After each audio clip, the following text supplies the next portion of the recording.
स्वामींना दंडवत घातला आणि स्वामींना घरी नेला आणि स्वामी म्हणले ठीक आहे, काय हरकत नाही, आम्ही वरच्या माडीवर राहून जातो.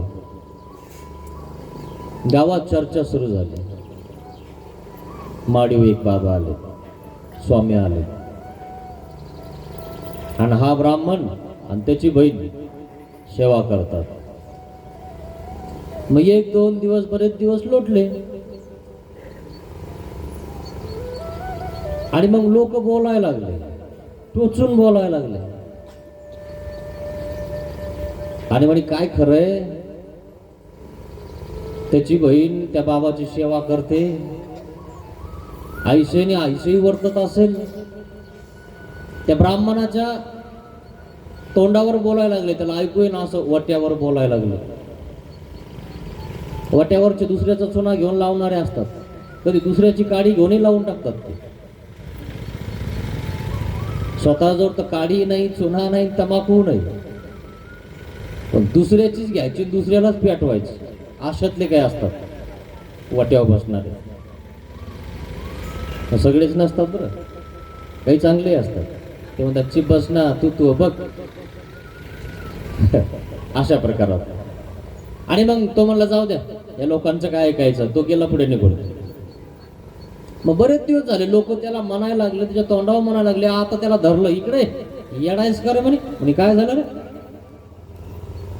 म्हणे, तुला माहिती आहे का तू कुठं जातो, तुझ्या घरी जे बाबा आले ते बाबा एकले, तुझी बहीण एकली, तुला काय हाय का नाही म्हणे अक्कल गिक्कल. म्हणे चिपस, डोळ्याचं आणि कानाचं 4 बोटाचं अंतर आहे, उगाच मला सांगू नको. बरं असं आहे का म्हणे, अरे असं आहे म्हणे. आणि मग सगळेजण रोज त्याला बोलायला लागले, टोकायला लागले. आणि म्हणून त्यालाही आता काहीच कळणार काय करावं. डोक्यामध्ये शांतता असली, त्याच्यात कचरा टाकला की तो कचरा पेटतो, काडी लावली की वाळला कचरा आहे ना तो. त्याला वाटलं हे सगळेच लोक म्हणायला लागले, काय माहित काय भानगडी, बघून तर घेऊ एक दिवस, खरंय ना.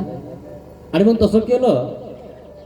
तो म्हणला अगं म्हणे काय, आज जरा लवकर माझी शेदुरी बांध, मला जरा बाहेर गावाला जायचंय आणि 2-3 दिवस काही येत नाही मी आता.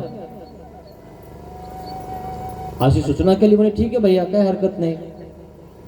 तिने शेदुरी वगैरे केली, त्याने शेदुरी घेतली, सकाळीच निघाला. पण सकाळी निघाला, गेला कुठंच नाही, पण गावात दिसत नाही आणि तिलाही दिसत नाही. संध्याकाळी बराबर मागच्या शिडीवरून खिडकीतनं वर आला आणि माडीवर स्वामी होते.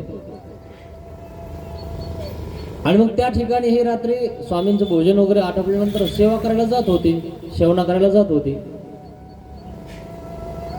आता श्री मूर्तीपासून चंदनाचा सुगंध येत होता. आणि मग स्वामींची सेवा करता करता तिला झोप लागून गेली. आणि तो तितक्यामध्ये वर चढला शिडीवरून, हातात तलवार घेतलेली आहे, खडगा आहे.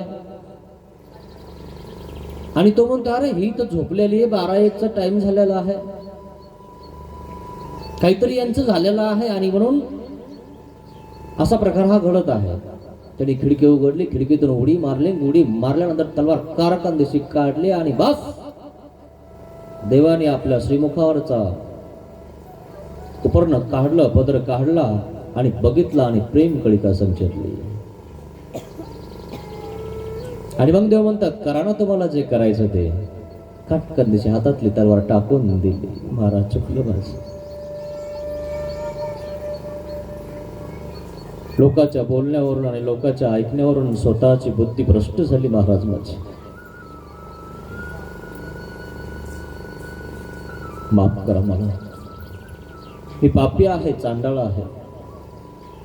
अशा प्रकारे त्यांनी माफी मागितली. देव म्हणले ठीक आहे, आता आम्ही इथं राहत नाही, चाललो आम्ही. आणि स्वामी निघाले. भक्त देवा बिगर राहू शकत नाही. तोही निघाला. आता त्याच्या बहिणीला कोण सांभाळणार. बाबापेक्षा संतापेक्षा गावातील लोक तर निर्गुण असतील. आता तर विधवा बायाला सोडत नाही, कोणालाच सोडत नाही. आता तिची काळजी कोण करल. आता तर एकलीच घरात आहे. हा तर स्वामी सोबत निघाला.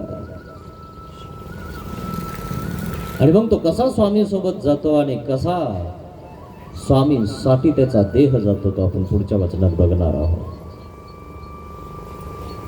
असंही मित्रांनो, म्हणून लोकांचं ऐकून चालू नका.